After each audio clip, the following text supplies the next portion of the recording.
Disney's Peter Pan. Wendy, darling, and her brothers John and little Michael were restless. It was almost their bedtime, but they weren't sleepy at all. "What shall we play?" asked John, with a sigh. "I'm tired of all our old games."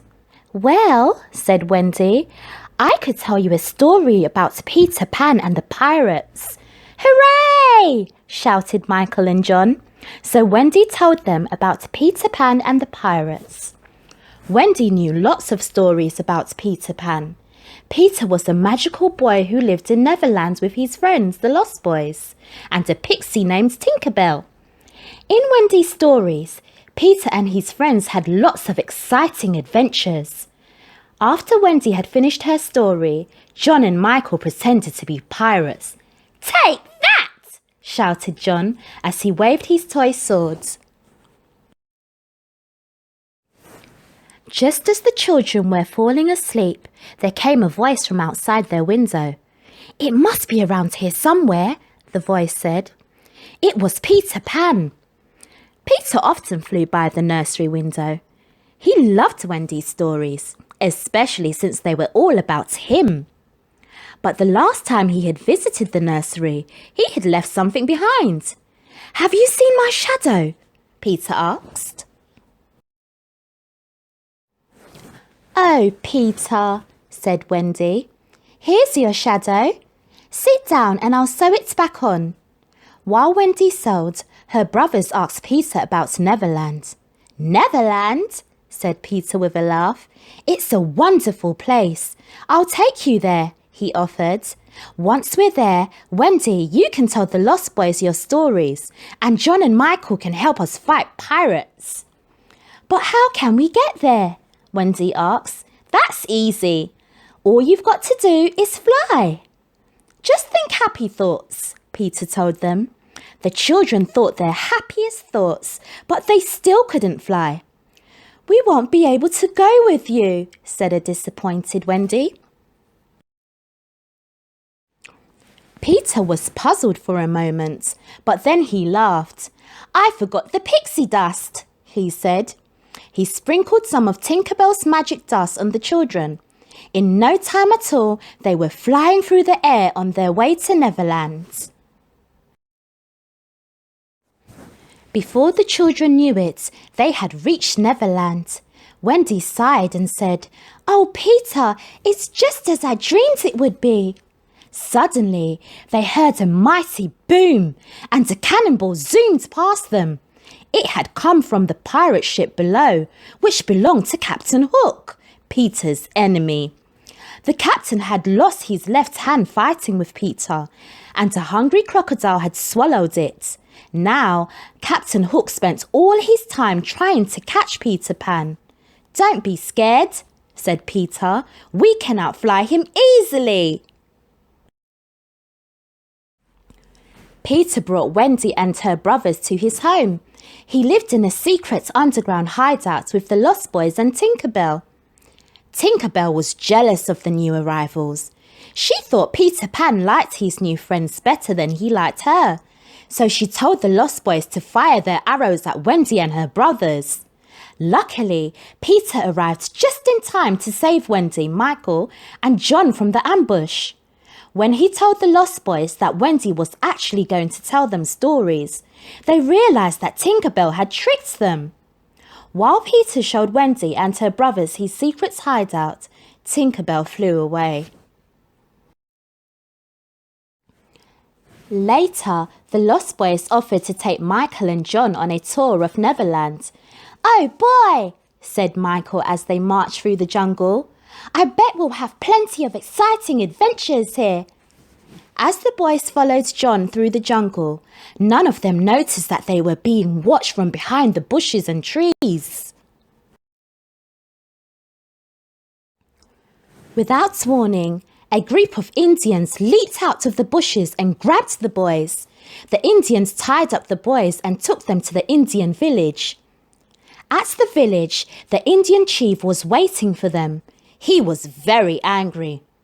"Where is my daughter, Princess Tiger Lily?" he asked the lost boys.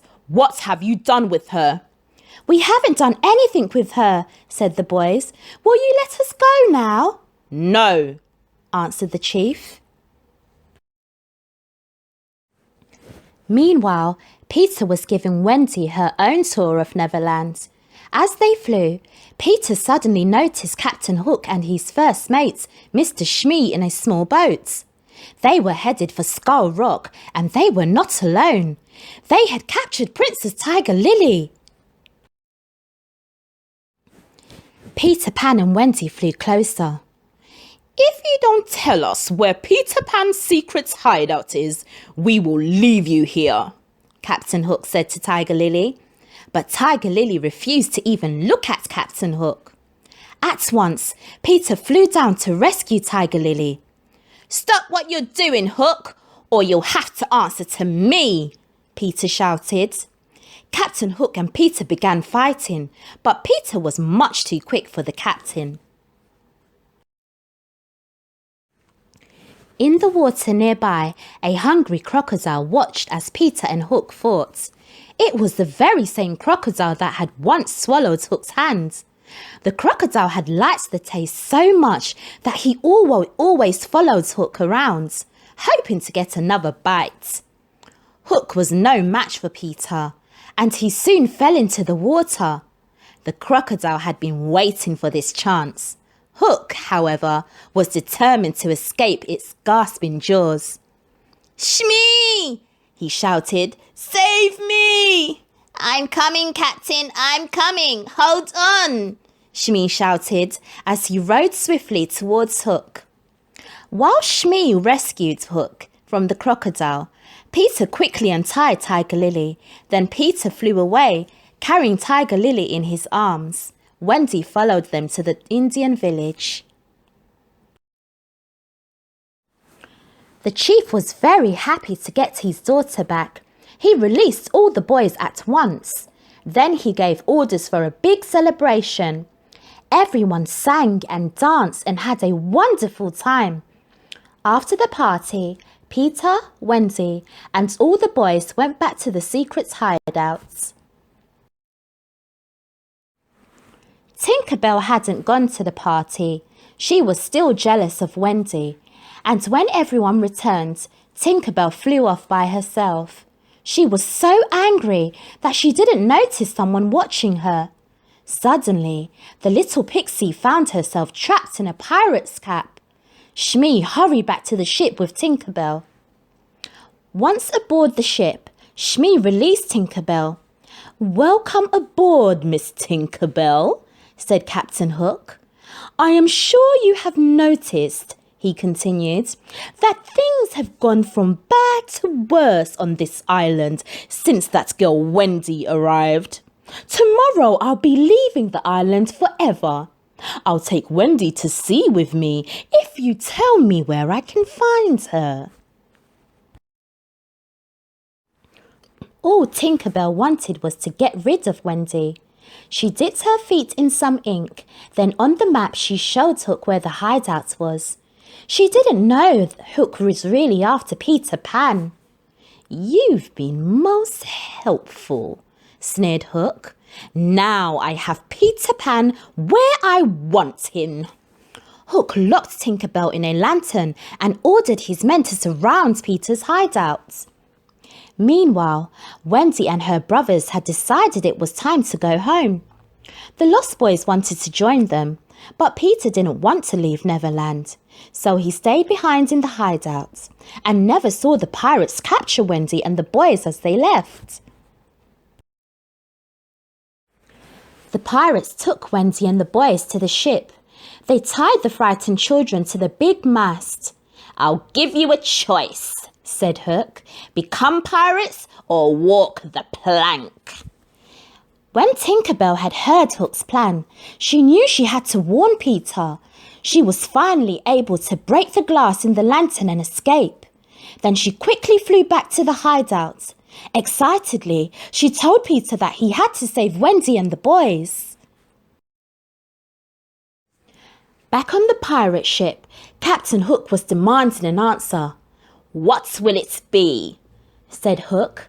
A pirate's life or the plank? I'm sure Peter will rescue us, Wendy whispered to the boys. Then, bravely, she said to Captain Hook, "We will never become pirates. We will die first." And she walked onto the plank and jumped off. Everyone waited for the splash, but the splash never came. Peter Pan arrived just in time to catch Wendy as she fell. "Oh, Peter, I knew you would come," Wendy said happily. Peter took Wendy to a safe place. Then he returned to fight Hook. "I'll get you this time, Peter Pan," cried Captain Hook. The two began fighting while the children and the pirates watched. As always, Peter was much quicker and smarter than the captain. They fought all the way up to the ship's rigging. As Hook jabbed his sword at Peter, he lost his balance, much to the delight of the hungry crocodile below. Hook fell into the sea with a big splash. Once the pirates saw that Peter had defeated their captain, they gave up the fight. They decided to follow Hook and abandon ship. It was difficult for the pirates to keep up with their captain, however. Hook was swimming very fast, trying to escape the hungry crocodile.